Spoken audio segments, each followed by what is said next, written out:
always more curious about what happens next. Even if it was just a duel, Ryan is still a noble and he has wounded his pride again. There's no telling what Ryan might do now. But instead of exploding, Ryan accepts his defeat and says Shirone can kill him if he wants, since he won the duel. Hearing that, the protagonist gets seriously mad. He says that if he killed Ryan, he'd be killed right after. So a statement like that is ridiculous and makes no sense. Ryan answers that they were fighting with their lives on the line, so the loser should die. MC makes it clear that only Ryan was gambling with his life. MC was just trying to survive. So he says the whole duel was pointless from the start. Then he remembers the time he told the master where Ryan was hiding and asks why Ryan blamed him for that. Ryan says he was angry because he acted dishonorably. He wanted him to help him instead. That answer irritates the protagonist. He says Ryan put him in an impossible spot where he had no way to know what the right choice was. Worse than that, Shirone says Ryan is the one acting without honor. If he really had honor, he would have faced his master's training head on.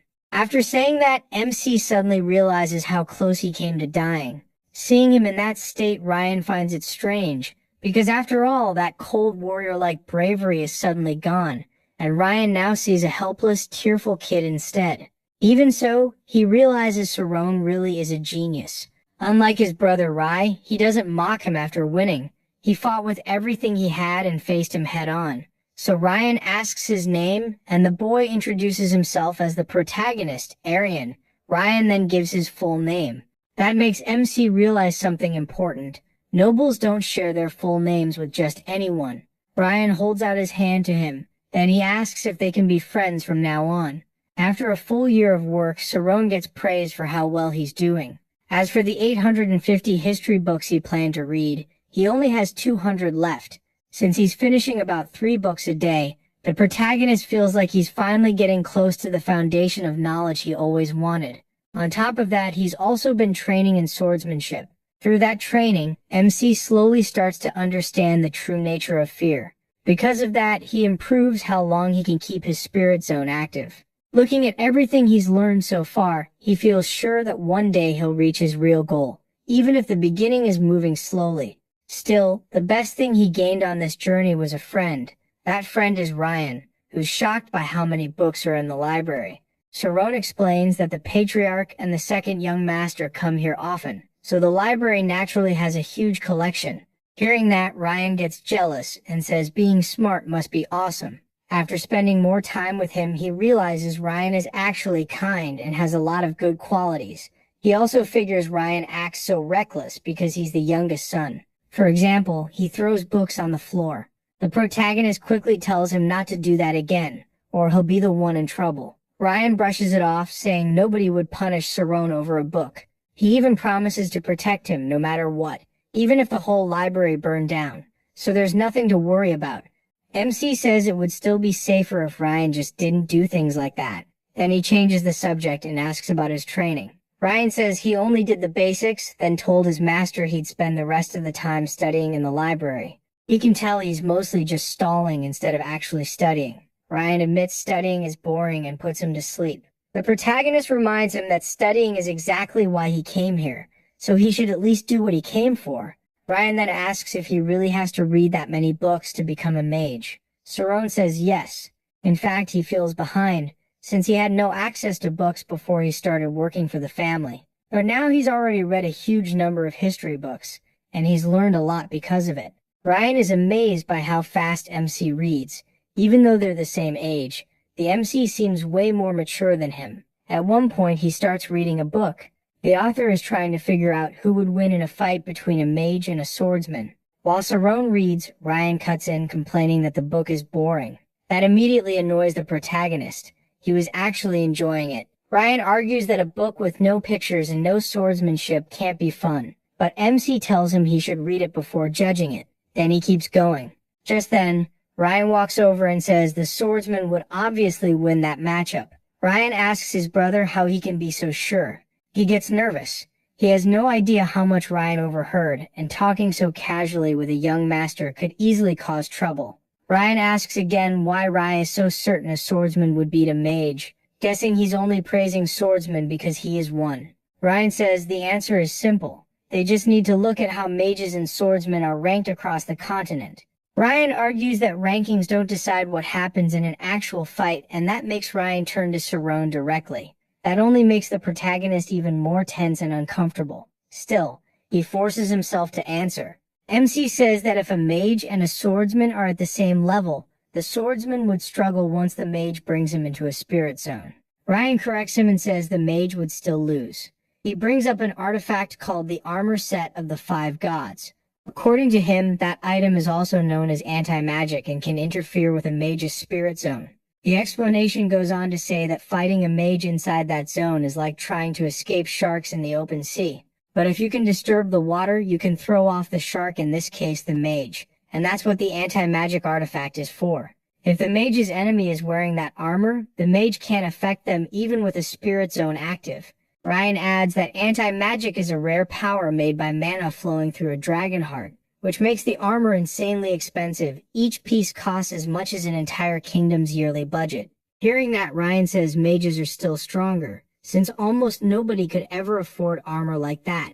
But Ryan pushes back, pointing out that mages themselves are the ones who make anti-magic. There's huge demand for it, and selling it makes them a fortune. So Rai argues that swordsmen are actually stronger because mages are willing to sell their own kind's weakness just for money. Shirone answers that this is the true nature of a mage. Mages created anti-magic themselves to limit the use of magic in places where magic is banned. It's also used in magic academies as a training tool. So even if it can be turned against mages, they still value it as a product of their own intelligence. With that, Shirone says you can call swordsmen stronger based on that one point alone. Ryan quietly starts laughing at his brother's expression. Ryan answers that reality and ideals are different for every group, and in his view, mages still can't beat swordsmen in a real fight. After Rai leaves, Ryan gets excited and tells him he's never seen his brother make a face like that before. 6 months after that, Shirone is about to finish his work for the Ojent family. One of the workers tells Tamioran that the protagonist is so good in the library that they should find a way to keep him at the mansion longer. Tamioran shuts that down right away and tells him to stop talking nonsense. As for MC, he just keeps working until Ryan comes over and congratulates him for finishing his job as skillfully as always. Then Shirone asks if he can visit Ryan's home before leaving. That makes Ryan emotional, since he has been hiding their friendship for a long time. The protagonist realizes they've only ever met in the library, so he gets curious about the place where his friend lives. Soon they arrive at Ryan's house. Ryan tells him not to worry, because the rest of the family won't be back until later. When they reach Ryan's room, Shirone notices how small it is. At the end of the hall, it feels more like a training room than a bedroom. They sit down to play cards, and after losing over and over, Ryan blames MC, saying he must be cheating with his spirit zone. Shirone assures him he's doing nothing unfair. He's just noticed a few habits Ryan always falls into, which makes him easy to beat. Once you understand how your opponent thinks, you can predict their moves and play much more accurately. Ryan starts looking at the game more carefully, and he reveals that using this method helped him access his spirit zone much more easily. While they talk, Ryan falls asleep. Then the protagonist hears a piano. He quickly guesses it must be Reina Odin, since she's the only one in the family who can play. When he goes to listen, she asks what he thought of her sonata. Shirone realizes she already knows he's there, so he tells her she plays beautifully. Rain notes that this is the first time the two have met, and MC explains he was hired by the Odin family to organize the library. She recognizes him as the boy everyone has been talking about, and during their conversation, she asks if he's ever played piano before. He says no, and he's nervous about talking with her any longer, since Ryan once told him she has the worst personality in the mansion. But Ryan offers to teach him and asks him to sit beside her. That makes him even more nervous. When he hesitates, she tells him it's fine. No one will punish him if she gave permission. So Ryan can tell she's not going to let this go, and he's not really in a position to refuse. Besides, he wonders when he'll ever get another chance to sit at a piano. So she starts teaching him the notes. She also explains the symbols on the sheet music, then asks him to press 3 notes at once. He does it, and the sound amazes him. Reina encourages him to keep going, and Shirone, getting a little bold, asks if he can try playing on his own. She agrees, But then she starts wondering if he knows more chords than what she taught him. He starts to play. Every note is off, completely wrong, yet he never hesitates. Reina wonders if she should stop him. Still, something feels strange. He's playing in the worst way possible, but it somehow still sounds right. It's like he's copying the feeling of the music he heard earlier. With how focused he is, he slips into the spiritual zone, and from there his playing keeps getting better. Reina is shocked.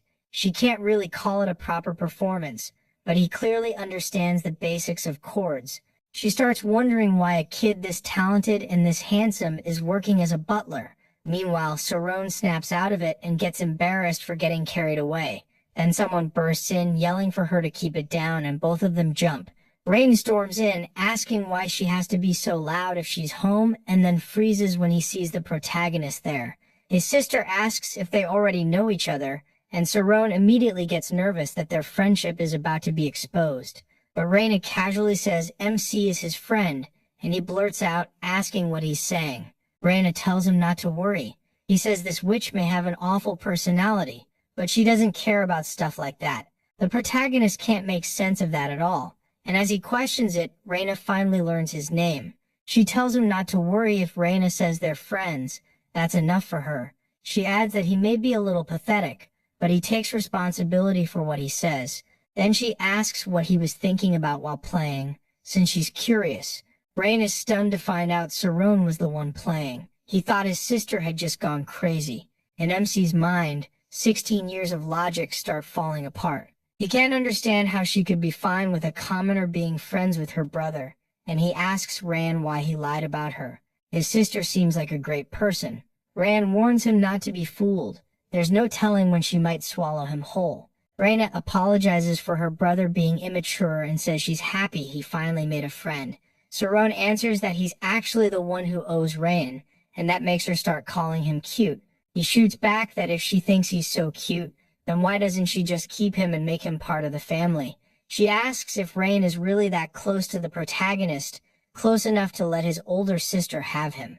Reina asks what she's even talking about, saying she's nothing special, but MC. Before he can finish, his sister is already on him, demanding to know how he dares talk to her like that. Shirone thinks that the more he tries to understand nobles, the less sense they make. Reina asks why she came back since she was just on vacation not long ago. Reina says he didn't hear. Rain is taking his certification test, so she came to get him, and they're leaving tomorrow. She adds that their grandfather came to visit a friend and will be heading back soon. Rain is shocked by how huge the gap is between him and his brother, and then the narration explains the certification test. A certification license is given to mages and swordsmen, recognized not just by the kingdom but across the whole continent. Thousands take the test every year, but fewer than 30 pass. There's also a non-certified license, which you can get by graduating from a special kingdom-approved school like Alpheus Magic Academy. That makes you a rank 10 non-certified mage, and then you can raise your rank by earning achievement points through associations or guilds. But wherever money and honor exist, crowds gather. Even with non-certified licenses, people still desperately want the official test. That's what Rai is taking at only 18. Rai says people really are different. Rai gets full support from the family. Raina brushes that off and says it's fine. Then she says she'll go prepare dinner since the ingredients are shellfish from the royal palace, so she has to cook them herself. Before leaving, she tells Shirone it was nice meeting him and says they'll see each other again. He says goodbye, still a little nervous, and starts wondering if he'll really get to see her again, especially since he's leaving tomorrow. Then he asks Ryan if his sister has a boyfriend. Ryan gives him a wicked grin, but Shirone quickly says he was just curious and tells him to forget it. Instead, Ryan takes off running while shouting for his sister, and the protagonist chases after him, begging him to stop. He realizes the question only slipped out because he was feeling down. Then Ryan starts yelling that MC wants to know if she has a boyfriend. He catches him and slaps a hand over his mouth, and all the maids stare, wondering what just happened. Ryan plays it off as childish fooling around and tells them not to mind it, so they head back to the kitchen to keep making the dish. Meanwhile, one of the butlers speaks with Hannes and asks if the young master had a guest. He says nothing like that was on the schedule, so the head butler hears Sirona's name and says it sounds familiar. Then he remembers and orders someone to bring Tame Muran to his office at once. Later, up in the mountains, Ryan keeps training, and his master notices he's fired up again. It's been a year since the last time, and back then Soanium ended quickly. Still, he's sure things will change once Ryan goes to the royal palace. The real problem is Shema. While he's thinking that, someone runs over yelling for the young master, saying Miss Reyna told him to return to the mansion right away.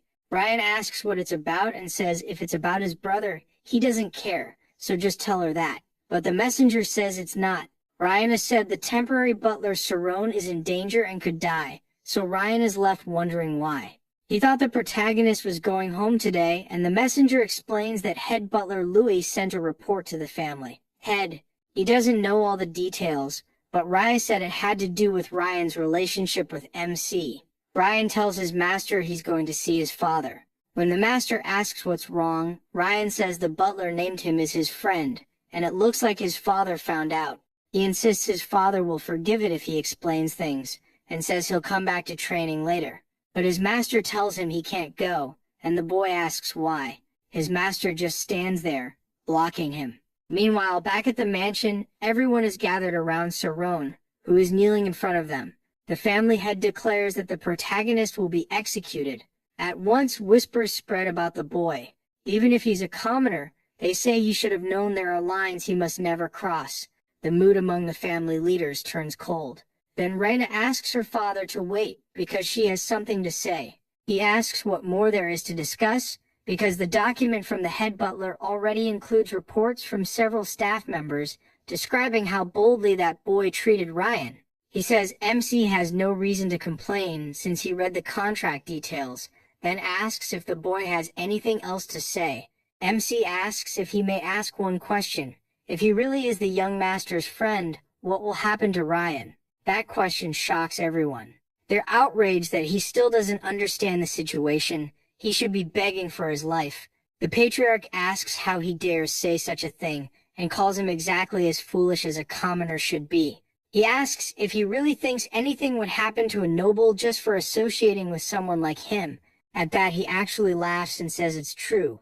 He and Ryan are friends, and they've been friends for a year and always will be. The patriarch says it seems the protagonist doesn't care much about the family name, so he orders the head butler to finish this quickly and make sure word of it never spreads. They seize the boy to drag him away, and Rena begs her father to wait and listen. That he says the boy already confessed and made his choice. As head of the family, this is a decision he must make, and he won't take it back. Then one of the butlers asks if this isn't too much, but another says no. Everyone can't die for one person. He says this house is their life, and to protect it, they have to remove every conflict that appears, even the smallest one. He adds that they may think this is wrong now, but someday they'll be grateful for the choice. But then Ryan bursts in. He demands to know who dares kill one of his friends without his permission. His father answers that he does. Ryan asks why, saying Shirone didn't commit any unforgivable crime, he only became his friend. His father replies that you don't need to commit a grave crime to deserve death. Noble affairs are so complicated that Ryan can't even imagine them. He says that while the family deals with a difficult situation, Ryan is also enjoying the special privileges that come with being a noble's son. Ryan fires back that those privileges mean nothing if he has to throw away one of his friends. His father calls that childish and asks if he wants to know why MC must die. Then the patriarch explains that being a noble's friend means standing as an equal. He asks if Ryan truly believes a commoner sees him as a real friend. On what basis? This world is full of people trying to cling to nobles, so Ryan says he would never do that, and his father asks how he's supposed to believe that, ordering him to prove that he and Shirone are truly friends. The boy is stunned by his father's demand, and thinks they're in serious trouble, because if he says he can't prove it, it's over. He wonders how anyone could prove what's in someone's heart, but he knows he can't just blurt out the first thing that comes to mind.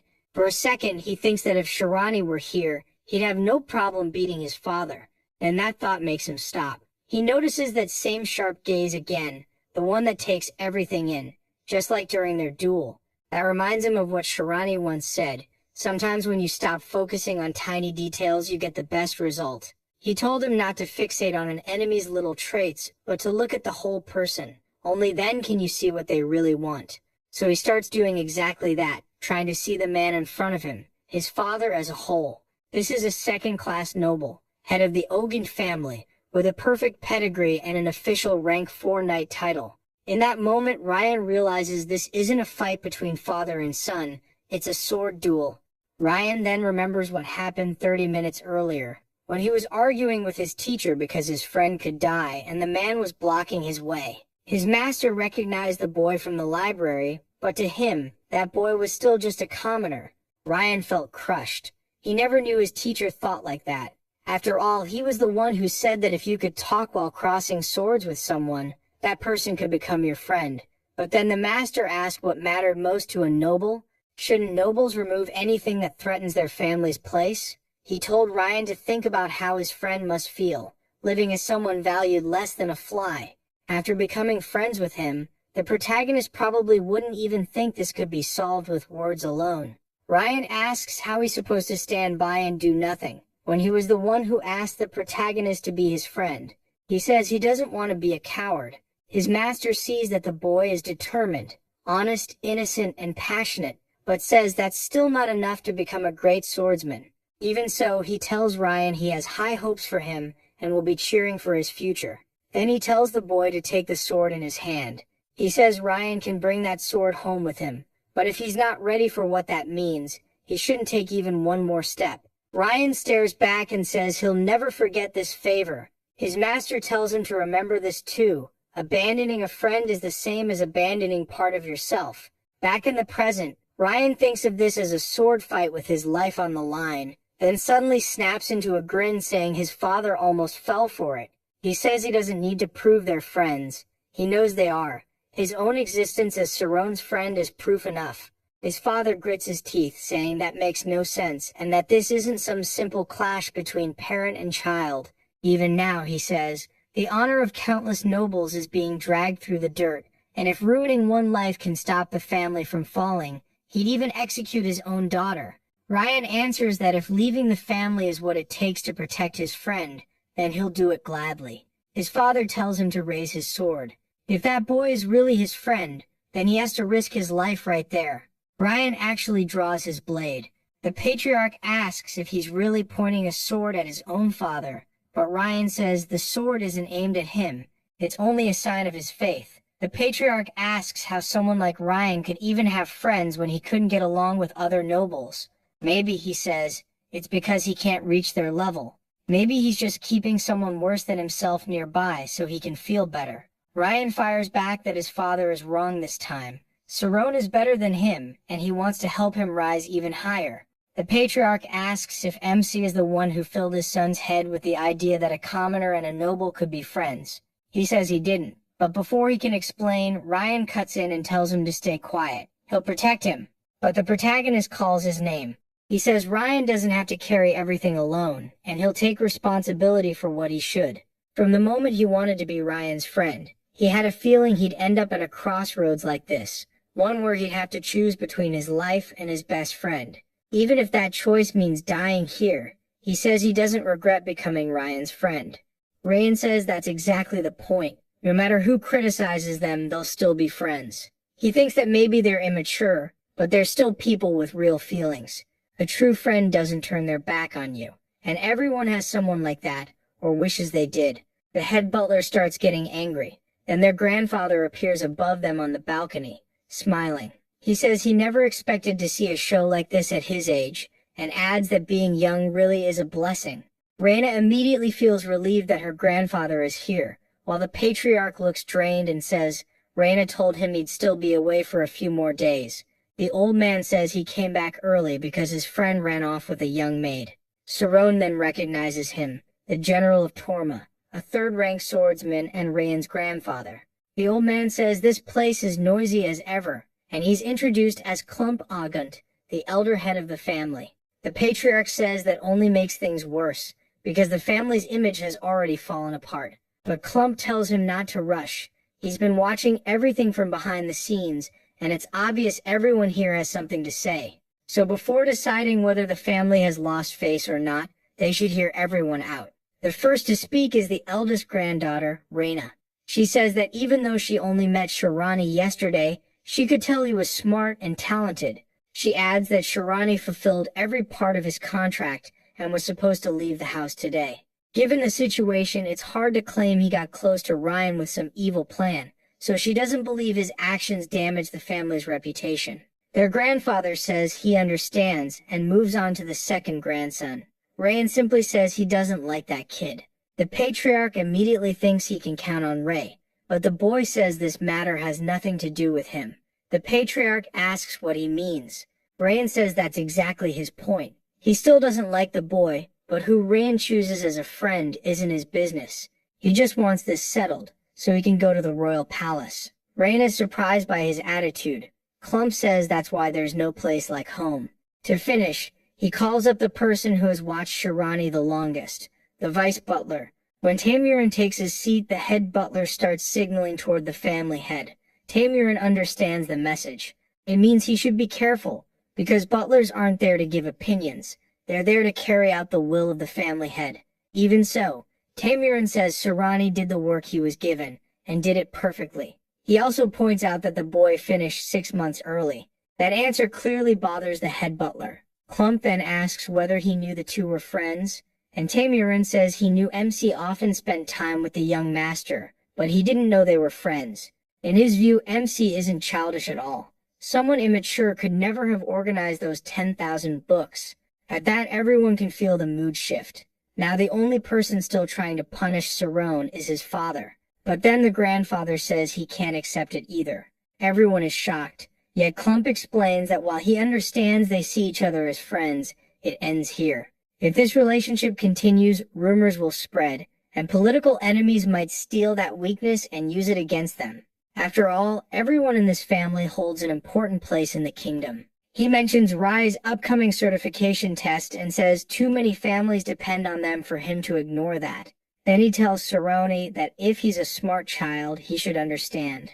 After saying that, he looks at Ryan, who still can't accept it, and says the boy has wonderful spirit, but he still doesn't understand the weight of these words. Clump says he knows that burden well, with so many lives tied to these decisions. Then he thanks him for teaching his naive grandson what true friendship is, but asks if he can end that friendship right here. Shirone answers that he can't. Ryan is stunned. The protagonist says that if he's a burden to Ryan, he doesn't mind never seeing him again. But that still won't change how he sees him. Nothing other than his friend, because they really are friends. If the family can accept that, he says he'll obey whatever order they give.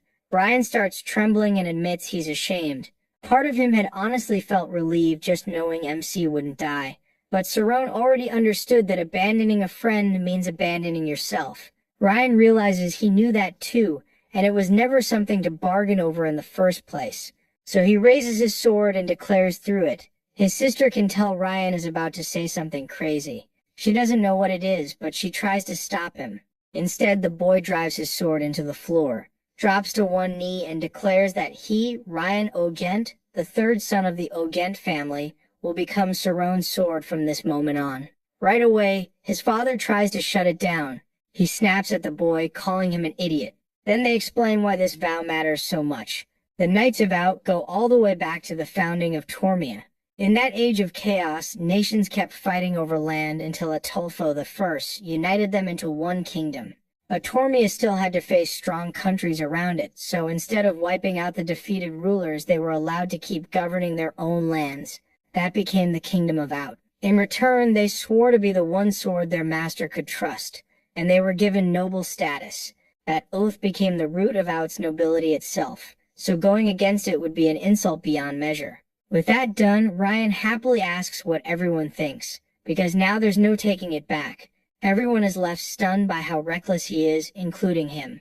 Even Ryan notices he may have gone a little too far this time. The protagonist can only ask what the hell Ryan thinks he's doing. Then his grandfather calls to him and says that if Ryan truly means he will become MC's sword, that proves the child sees real worth in him. He tells his grandson to answer. He asks Ryan if Shirone really shines that brightly, or if he only looks that way because Ryan can't shine on his own. Ryan just smiles and says a sword doesn't judge, it only protects. That makes the old man laugh. He says this immature brat really would go this far just to reach his goal. Then he adds that Ryan talks well enough, but with sword skills that's sloppy. He almost feels bad for Shirone having a sword like him. Still, the old man says the matter is settled. Ryan's may not be the finest sword yet, but at least he'll never stab him in the back. So he tells the protagonist to take good care of his grandson, and MC thanks him for allowing it. The grandfather goes on to say that now the two are sword friends, he can't just send him away. He orders the vice butler to use the transport prepared for him and bring his parents here. The others can only wonder if this is really happening. With nobles, it's never easy to tell what they're thinking. Right after that, Ryan says he feels lighter. He asks if the protagonist saw his family's faces, but the protagonist says he really didn't have to go that far. Still, the boy says he didn't do it just because they're friends. He explains that unlike his older brother, MC has a power that pulls people in, and Ryan chose to bet his life on one person. Shirone asks why he's saying stuff like that again, because now he feels a huge weight on his shoulders. He tells Ryan that if he wants to protect him, he'd better train a lot harder. That hits Ryan right where it hurts. Then Ryan rushes in and asks if it's true that Ryan swore before the Knights of Out to become his sword, and she quickly notices her brother acting all proud and tells him to get out. The protagonist asks what she's talking about, since she's helped a lot already. Reina says she has important news from the betting faction. When he asks what his father and grandfather are doing, she says they're absolutely furious because he pulled the Knights of Out card. On top of that, they're already planning Rain's next move, and she reveals that their father wants to send both him and MC to the Kaizen Sword Academy. She remembers mentioning that Ryan has insane talent with a sword, so Ryan gets curious, and Raina admits she brought up his talent to see whether the family would be willing to invest in him. Most likely, they're planning to make him succeed for Ryan's future. Ryan complains about who decided to send him to school without even asking him, especially now that he can finally spend as much time with Shirone as he wants.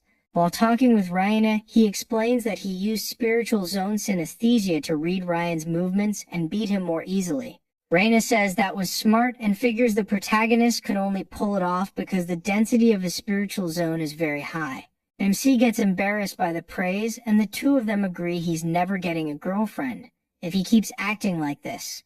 After that, Raina explains that the more focused someone is, the more solid their spiritual zone becomes, and it's impressive that he kept that level of focus while holding a sword. Then they go right back to teasing him. When she turns serious again, Raina says she'll tell her grandfather about his future plans, which would include sending Ryan to sword school too. Hearing that, he asks what will happen to Ryan's teacher. Raina explains that Teacher Kite's contract with Ryan already ended the day before, and he'll come say goodbye the next morning. In the middle of their talk, a servant arrives to say the protagonist's family is waiting for him in the reception room, and the protagonist jumps with joy. On the way there, one of the butlers accidentally calls him young master. Another servant quickly warns him to be careful, since addressing a noble the wrong way could cost him his head, but Shirone assures them he won't tell anyone what happened. Then they continue to the reception room, where he finally sees his parents again after so long. But when he notices how worn out they look, Shirone realizes they probably spent all that time unable to sleep, wondering whether he'd come back alive or dead. Even so, his mother gently tells him they at least didn't go hungry. As for Vincent, he asks why MC called him there at all, since the job was finished and he could have just come home. MC explains that he was offered an amazing chance by the Ojin family. Hearing that, Vincent asks if some noble made a knight's vow with him or became his friend. He confirms that his father guessed right. Even then, Vincent is still suspicious and thinks someone may be filling his son's head with false promises. In the middle of that talk, the head of the Ojin family arrives and introduces himself as Bishop Ojin.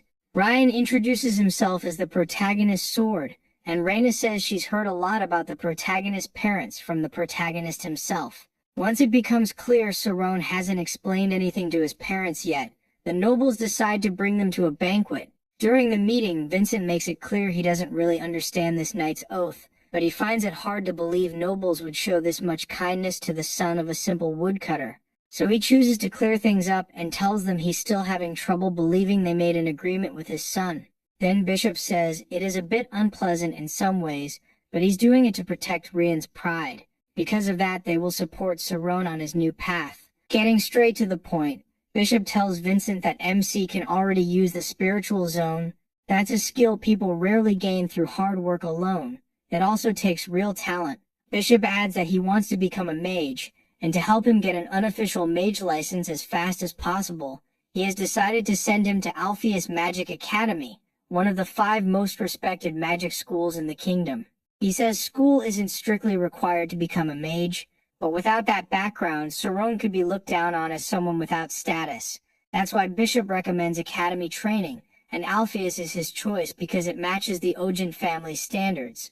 Finally, he promises that if the protagonist graduates from the academy, he truly will become a mage. That leaves Vincent deeply moved, seeing his son so close to the dream he's always wanted.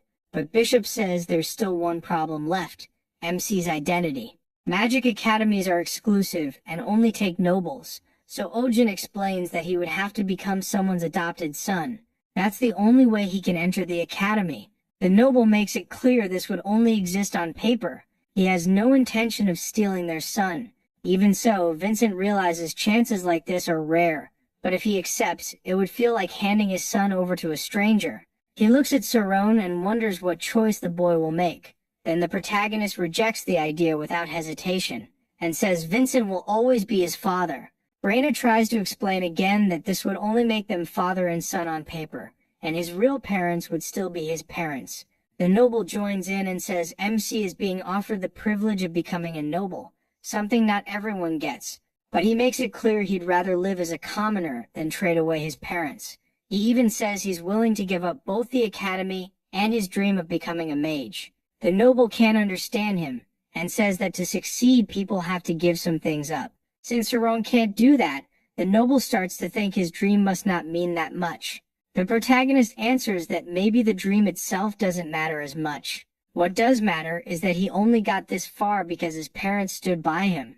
To leave them behind would be like drying out and dying, because they are his roots. But then Vincent suddenly goes against Shirone and asks the noble to accept the boy as his son. The noble says he still needs MC's consent to adopt him, but Vincent reveals that Shirone isn't his biological son either. Then he explains that he believes the boy was born into a noble family. So if he becomes a noble's adopted son, he'd finally be in the place he belongs. Bishop